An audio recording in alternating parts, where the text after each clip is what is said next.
बिस्मिल्लाहिर्रहमानिर्रहीम। अस्सलाम वालेकुम नाजरीन, आप यूट्यूब चैनल देख रहे हैं, मैं इमरान खान हूं। नाजरीन, तमाम तर कोशिशों के बावजूद पाकिस्तान की सरकार ने, आज़ाद कश्मीर की सरकार ने मिलकर बहुत जोर लगाया कि ये एहतजाज शुरू ना हो पाए।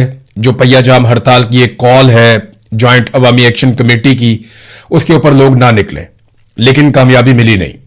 हुआ यह कि लोग बहुत बड़ी तादाद में निकल आए 9 जून की सुबह, और इसकी तवक्को की जा रही थी कि लोग निकलेंगे, लेकिन इतनी बड़ी तादाद में निकलेंगे इसका अंदाजा नहीं था। 2 जगहों से लॉन्ग मार्च का आगाज हुआ जहां पे सुबह लोग निकले, और वहां पे इक्का दुक्का वाकयात भी हुए, झड़पें हुई, लड़ाई हुई, काफी डंडे भी चले और बहुत सारे लोग जख्मी भी हुए। चंद शहादतों की भी इतला है, लेकिन अभी तक चीजें कंफर्म नहीं हो रही। तो काफिला रुका नहीं है, बल्कि लोगों ने कंट्रोल कर लिया शहर के ऊपर, सड़कों के ऊपर, और वो आगे बढ़ना शुरू हो गए। एक तो जनाब मीरपुर से बड़े काफिले निकले हैं और दूसरा डुडियाल से। ये दो जो है वो बिगनिंग वाले पॉइंट्स हैं, बिल्कुल जहां से काम शुरू होता है, डुडियाल और मीरपुर से। ये नक्शा मैं आपके सामने रखता हूं। ये है जी आजाद कश्मीर का नक्शा। ये बिल्कुल बारीक नक्शा है। ये नीचे सबसे अगर आप गौर से देखें तो नीचे बिंबर का इलाका है, उसके ऊपर मीरपुर का एरिया है। तो ये डुडियाल है और साथ मीरपुर है। यहां से काफिले निकलते हैं और वो इकट्ठे होने के बाद अब कोटली की तरफ बढ़ रहे हैं। कोटली जो है वो एक बड़ा हसास मकाम है। कोटली को अगर क्रॉस कर लिया इन काफिलों ने तो उसके बाद फिर इनको रोकना मुश्किल हो जाएगा, बल्कि बहुत मुश्किल हो जाएगा। उसकी वजह यह है कि कोटली से ऊपर जब आप चले जाते हैं, पुलंदरी, रावलाकोट, बाग, तो ये वो लोग यहां पे रहते हैं जो बहुत सख्त गिर किस्म के लोग हैं, और वो बड़े सख्त लोग हैं। वो जहाद में बिलीव करते हैं, और मकबूजा कश्मीर में भी इन लोगों ने बड़ा लंबा अरसा बहुत सारा जहाद लड़ा है। तो यहां के लोग जो हैं वो बड़े सख्त तबीयत के हैं, और जो हार्डकोर टीमें हैं जो ज्वाइंट अवामी एक्शन कमेटी से ताल्लुक रखती हैं वो यही की हैं, यानी रावलाकोट के और पुलंदरी के लोग हैं। तो कोटली का एक बड़ा चैलेंज है जिसको इस बहुत बड़े इज्तिमा ने क्रॉस करना है। हजारों की तादाद में इसमें लोग हैं। कई इलाकों में मारपीट जो है वो रिपोर्ट हुई है अभी तक, और कोटली से कुछ इतलात के मुताबिक 3 और कुछ इतलात के मुताबिक 7 अफराद के जाम बहक होने की इतला आई। उसके अलावा कोटली से पता चला है कि 5 सिक्योरिटी एहलकार भी जख्मी हुए हैं और दर्जनों शहरी जख्मी हुए हैं। जबकि कोटली में जो सरकारी अस्पताल है उसमें रेंजर्स ने अपना कंट्रोल कर लिया है। ये जो अस्पताल पे कंट्रोल करने का एक तरीकाकार है, ये इस्लामाबाद पिम्स अस्पताल से दरियाफ्त हुआ था। जब 26 नवंबर 2024 को गोलियां मारी गई पाकिस्तान तहरीक इंसाफ के वर्कर्स को, तो उसके बाद लोग वर्कर्स को उठा के अस्पताल की जाने भागे। तो करीबी अस्पताल जो था वो पिम्स अस्पताल था। तो जैसे ही लोग पिम्स अस्पताल पहुंचते गए तो वहां पे सिक्योरिटी फोर्सेस की गाड़ियां खड़ी थी, वो लोगों को उठा के गाड़ियों में डाल के गिरफ्तार करना शुरू हो गए। तो ये एक तरीकाकार रखा गया था पहले गिरफ्तारियों का। तो आजाद कश्मीर में भी इसी तरीकाकार पे जो कोटली के अंदर अस्पताल है उस पर रेंजर्स ने कंट्रोल किया हुआ है। वहां से जो मकामी इंफॉर्मेशन या रिपोर्ट्स आ रही है उनके मुताबिक वीडियोस बहुत मुश्किल से आ रही हैं, लेकिन बहुत सारी वीडियोस अब मेरे पास मौजूद है। पूरा इनबॉक्स भरा हुआ है, बड़े पैमाने पे लोग मैसेजेस कर रहे हैं और वीडियोस भिजवा रहे हैं। कोई ना कोई बंदोबस्त उन्होंने कर रखा है कि इंफॉर्मेशन पहुंच जाए। तो बरतानिया में यहां पे इंफॉर्मेशन, मेरे ख्याल में इस्लामाबाद में इंफॉर्मेशन पहुंचे, उससे पहले बरतानिया में इंफॉर्मेशन पहुंच जाती है। और रीजन उसका यह है कि बरतानिया में बहुत बड़े पैमाने पे, बहुत बड़ी तादाद में ओवरसीज कश्मीरी रहते हैं। तो ये जुड़े हुए हैं अपने घर वालों के साथ, और जहां जहां पे इनके पास फैसिलिटी है, ये वहां से वीडियोस आ रही है कि जनाब इस इलाके में अब ये हो रहा है। अमली तौर पे जो आजाद कश्मीर है वो वहां लॉकडाउन है, यानी वो बंद है।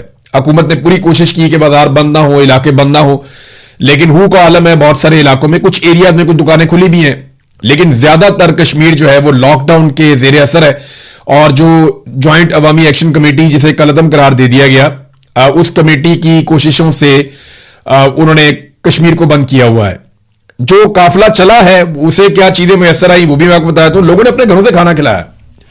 ये बड़ी हैरत की बात है कि लोग किस तरह से इस ज्वाइंट अवामी एक्शन कमेटी के साथ जुड़े हुए हैं। ये बहुत हैरान कुन है। लोगों ने अपने घरों से खाना खिलाया कश्मीरियों को जो निकले हैं एहतजाज करने के लिए, और रास्ते में सबीलें लगी हुई हैं पानी की। कुछ बेकरियां जो हैं वो खुली थी, वहां से लोगों को खाने पीने की चीजें दी गई। तो दवाइयों के अलावा, बेकरियों के अलावा, दूध की दुकानों के अलावा या मेडिकल स्टोर्स के अलावा, इन चीजों के अलावा बाकी तमाम चीजें बंद हैं। और खास तौर पे जहां से ये काफिला गुजरा है वहां पे तो मुकम्मल तौर पे पहिया जाम हड़ताल और बंदिश है हर चीज की, सिर्फ वही लोग चल रहे हैं जो काफिले के अंदर शामिल हैं। यहां पे एक पुल है जिसका इब्तिदा नहीं हो रहा था बड़े लंबे अरसे से, और बड़े लंबे अरसे से इसके ऊपर जो है वो एक कंट्रोवर्सी भी थी, 20-25 साल हो गए। तो मुजाहिरीन ने ये रुठाया हरियाम पुल जो है इसका इफ्तिताह भी कर दिया जाते जाते, और ये पुल को क्रॉस करके आगे की तरफ बढ़ रहे हैं। इस वक्त ये काफिला कहां पे है? जो बड़ा काफिला है वो इस वक्त मौजूद है कोटली के दरवाजे पे, यानी यहां पे एक पावर प्लांट है उसके करीब से गुजर के ये पहुंच गए हैं, बिल्कुल कोटली में दाखिल होने वाले हैं। अगर ये कोटली में दाखिल होते हैं और कोटली के लोग इनके साथ शामिल हो जाएं, क्योंकि कोटली में सुबह से लड़ाई चल रही है और वहां पे काफी एहतजाज हो रहा है, क्योंकि यहां के लोगों ने जो एहतजाज करने के लिए बड़ा काफिला आ रहा है उनका इस्तकबाल करना था, उनके खाने पीने का भी बंदोबस्त करना है, उनको ठहराने का भी बंदोबस्त करना है, और उसके बाद फिर ये आगे बढ़ेंगे कोटली से पुलंदरी की जानिब, और पुलंदरी से फिर ये जाएंगे रावला कोट, और रावला कोट से फिर बाग की तरफ जाएंगे, और बाग से आगे इनकी मंजिल है मुजफ्फराबाद। तो जितनी रुकावटें हैं उनको देखते हुए ये लगता है कि इनको 2-3 दिन शायद ये सफर पूरा करने में लग जाए, या हो सकता है इससे पहले इनको डिस्पर्स होना पड़ जाए, या हो सकता है कि इससे ज्यादा टाइम इन्हें लग जाए, कुछ भी हो सकता है, या किसी जगह पे ये बैठ जाएं। लेकिन अभी फिलहाल ये कोटली के दरवाजे पे है बहुत बड़ा काफिला। पुलंदरी में लड़ाई हुई है, वहां पे मकबूल भट्ट चौक है जो बड़ा मशहूर चौक है वहां का। मकबूल भट्ट जिसे भारत भी एक दहशतगर्द समझता था और पाकिस्तान की एजेंसियां भी उनके साथ बहुत जुल्म करती रही हैं। मकबूल भट्ट एक बड़ा हीरो है, एक बहुत बड़ा नाम है, उसके ऊपर तो पूरी किताब लिखी जा सकती है, पूरा वीलॉग किया जा सकता है, बहुत सारे वीलॉग्स किए जा सकते हैं। तो मकबूल भट्ट चौक है एक पुलंदरी में, मकबूल भट्ट चौक में लड़ाई चल रही थी, और इस वक्त जो ताजा मनाजर आए शाम के वक्त उनके मुताबिक मकबूल भट्ट चौक में भी मुजाहिरीन का कंट्रोल है, वहां पे सिक्योरिटी फोर्सेस का कंट्रोल नहीं है। तो कुल मिला के सूरत हाल यह है कि काफिला निकला, बड़े पैमाने पर लोग निकलकर पहुंच गए कोटली के करीब। कोटली में और पुलंदरी में लड़ाई चल रही है सिक्योरिटी फोर्सेस की अवाम के साथ, और रावला कोट में भी अवामी ज्वाइंट एक्शन कमेटी के साथ झड़पें जारी हैं। कई जगहों पे लोग जुलूस निकाल रहे हैं, छोटी छोटी रैलियों की तादाद में, छोटे छोटे, यानी कहीं पे 200, कहीं पे 500, कहीं पे 800, इस तरह लोग निकल रहे हैं, और निकल के वो अपनी एग्जिस्टेंस शो कर रहे हैं, अपने लोगों को गरमा रहे हैं। लेकिन जैसे ही ये मेन काफिला अगर पहुंच जाता है और वो गुजर जाता है कोटली के अंदर से, तो कोटली से बहुत बड़ी तादाद में लोग शामिल हो सकते हैं। फिर उसके बाद पुलंदरी का इलाका है, ये पहले से ही एक मैदान जंग बना रहा, और यहां पे लोगों ने कंट्रोल हासिल कर लिया है। कोटली में सुबह से अब तक शहादतें भी रिपोर्ट हुई हैं, बहुत सारे सिक्योरिटी फोर्सेस के लोग जो है वो जख्मी भी हुए हैं। दूसरी तरफ हुकूमत बहुत अजीबोगरीब काम कर रही है। एक तरफ जो फैसल राठौर है वजीर आजम आजाद कश्मीर के, एक तरह से वो कठपुतली वजीर आजम है, उनकी कोई हैसियत नहीं है, लेकिन वो इंटरव्यूज के अंदर बार बार एक बात कर रहे हैं कि हम बातचीत करना चाहते हैं, बातचीत करने के लिए तैयार हैं, हम बैठना चाहते हैं, हम चाहते हैं कि बैठ के मसाइल का हल निकले, सीटों का कोई मसला नहीं है, मुहाजिरीन की सीटें इंसानी जानों से ज्यादा कीमती नहीं है, ये बातें वो कर रहे हैं एक तरफ। लेकिन वो मुज़ाकरात करना किन के साथ चाहते हैं? क्या वो मुज़ाकरात करना चाहते हैं उन लोगों के साथ जिनके नाम उन्होंने 1-1 करोड़ रुपया हर एक के सर के ऊपर इनाम रख दिया? ये 4 लोग हैं, इनके सरों के ऊपर इनाम रख दिया गया। शौकत नवाज मीर, उमर नजीर कश्मीरी, ख्वाजा मेहरान अरशद और सरदार अमान खान, ये 4 मेन लोगों में से एक हैं। यानी और भी बहुत सारे लोग हैं, और ये ऐसा नहीं है कि अवामी ज्वाइंट एक्शन कमेटी इन 4 लोगों की मोहताज है। वहां पे जो भी शामिल होता है वो खुद ही लीडर बन जाता है, और ये लोगों की कमेटी है, ये लोगों की कमेटी है, यानी आम अवाम ने ये कमेटी बनाई हुई है। ये ऐसा नहीं है कि चंद लोगों ने मिलकर अवाम को इकट्ठा करके बेवकूफ बनाया हुआ, ये वो चक्कर ही नहीं है। ये जो अवामी ज्वाइंट एक्शन कमेटी है ना, इसका रिवर्स किस्म का फार्मूला है। ये ऊपर से नीचे की तरफ ताकत नहीं जा रही, नीचे से ऊपर की तरफ आ रही है। आप अगर ये 4 बंदे पकड़ लें जिन पे 1-1 करोड़ रुपए का आपने इनाम रखा हुआ है इनके सरों पे, तो क्या इसके बाद एहतजाज खत्म हो जाएगा? मुझे तो नहीं लगता कि इससे खत्म होगा।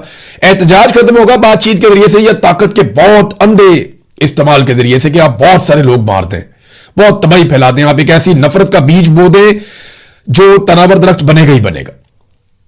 ये जो आज आप फसल बोएंगे ये आपको कल काटनी पड़ेगी। आप जो मर्जी कर ले, आने वाली नस्ल आपको माफ नहीं करेगी, क्योंकि लोगों पे गोली चलाना बहुत आसान है। एक ट्रिगर आपने दबाना, गोली चल गई, लेकिन उसकी कीमत चुकानी पड़ती है नस्लों को, और वो कीमत चुकाना बहुत मुश्किल है। ये कोई भी फोर्सेस जितनी मर्जी ताकतवर हो, कोई रियासत कितनी भी ताकतवर हो, वो इसकी कीमत नहीं चुका सकती। गोली से आप नफरत बो देते हैं, और फिर आपको एक नफरत की पूरी फसल काटनी पड़ती है, वो कई गुना ताकत के साथ वापस आता है। बहरहाल ताकत का अंधा इस्तेमाल जारी है। एक तरफ तो जनाब वो कह रहे हैं जी हमने मुज़ाकरात करने इन लोगों के साथ, और दूसरी तरफ इन लोगों के नाम जो हैं वो कलदम तंजीम बना के इनकी गिरफ्तारियों और इनके छापों के लिए बाकायदा जो मुखबरी करेगा उसके लिए 1 करोड़ रुपए का इनाम भी मुकर्रर कर दिया कि इनमें से कोई एक बंदा पकड़वाएं और 1 करोड़ रुपया आप ले लें। यानी आप गद्दारी करें अपने लोगों के साथ, अंदर से कोई बंदा वो बताए जनाब ये यहां बैठा हुआ है, वहां पे आगे पकड़े, उसको 1 करोड़ रुपया दिया जाए। किसी को 1 करोड़ नहीं मिलना।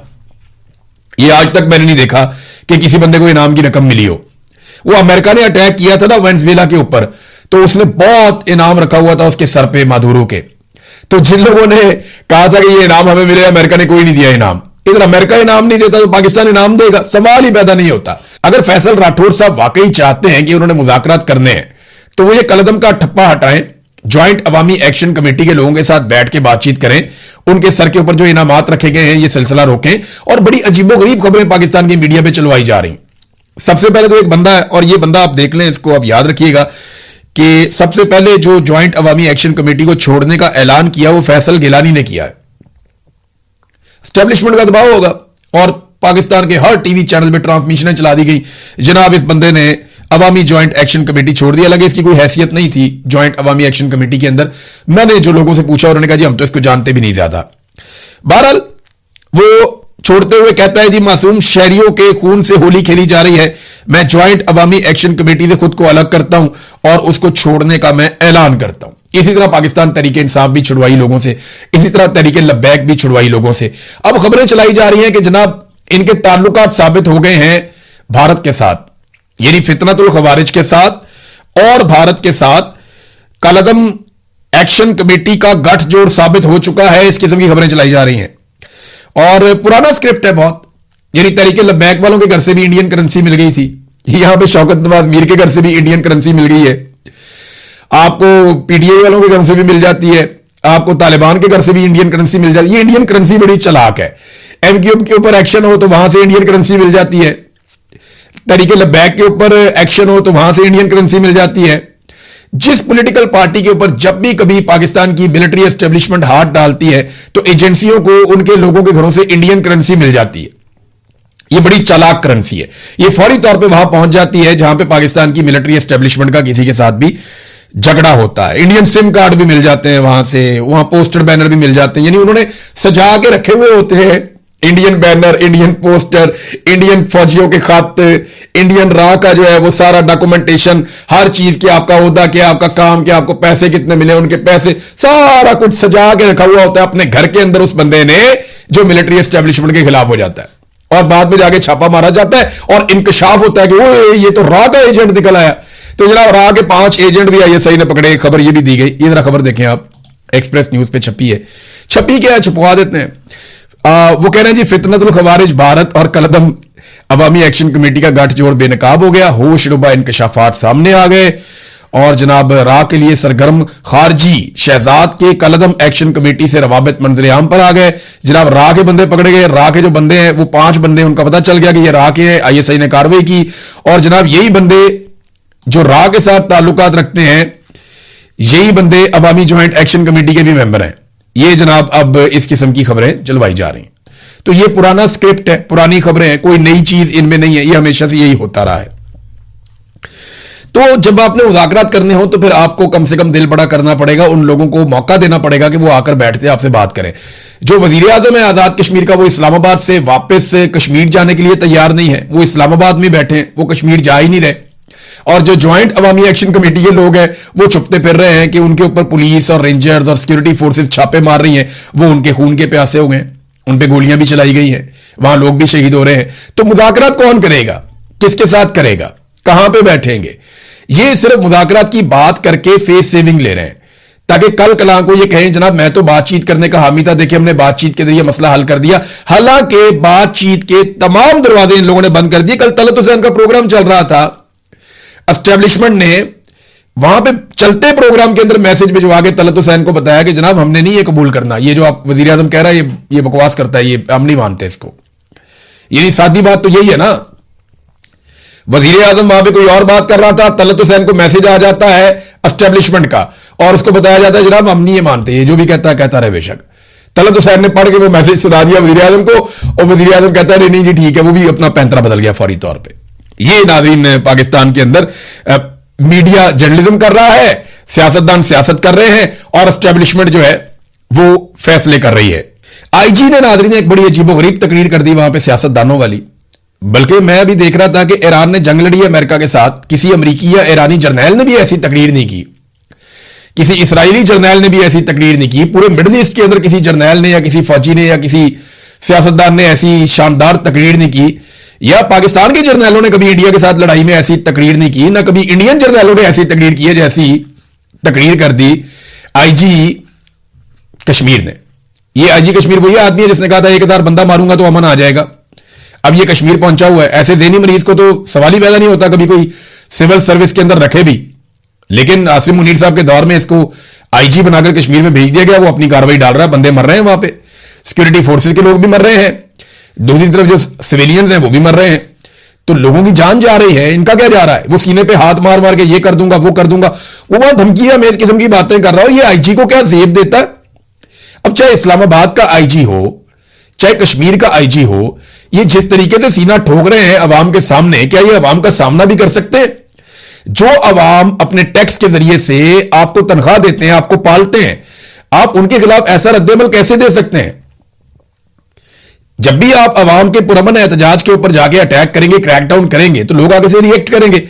अब जस्टिफाई नहीं किया जा सकता, जो शहीद हुए पुलिस वाले वो हमारे भाई हैं, हमारे सिक्योरिटी फोर्सेस के लोग भी हमारे अपने बच्चे हैं, वो कौम के बच्चे हैं, लेकिन कौम के बच्चों को लड़ाने वालों के खिलाफ बोलना, अगर इतनी जरूरत है तो, अगर इतना हौसला है तो बात कर और ये कह कि कौम के बच्चों को लड़ाने वाले जो हैं वो कौम के मुजरिम हैं, जिन्होंने लाकर सिविलियंस को और फोर्सेस को आमने सामने खड़ा कर दिया।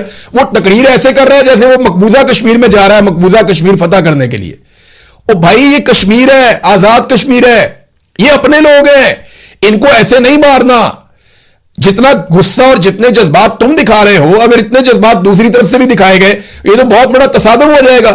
तो ये जल्दी पर तेल का काम कर रहे हैं, और ये ऐसे बेवकूफ लोग सिर्फ अपनी जाती तशहीर के लिए और अपनी जाती वाहवाह के लिए और गुड बुक्स में आने के लिए, बड़े बड़े ताकतवर लोगों की या एस्टेब्लिशमेंट की गुड बुक्स में रहने के लिए वो इस तरह के ब्लंडर करते हैं, और कीमत इन ब्लंडर्स की बाद में कौम अदा करती है। अहमद फरहाद साहब ने बड़े जबरदस्त तरीके से एलैबोरेट किया कि ये अवामी ज्वाइंट एक्शन कमेटी का जो एक लॉन्ग मार्च निकला है, इसके मकासद क्या है, और ये बार बार वो कमेटी बता चुकी है, और उन्होंने बाकायदा इसको लिख कर भी बताया, बोल कर भी बताया। मैं आपके सामने, नंबर 1, उन्होंने कहा ये तहरीक है ना, ये पाकिस्तान के खिलाफ नहीं है। नंबर 2, किसी इदारे के खिलाफ नहीं है। नंबर 3, किसी कौम के खिलाफ नहीं है। नंबर 4,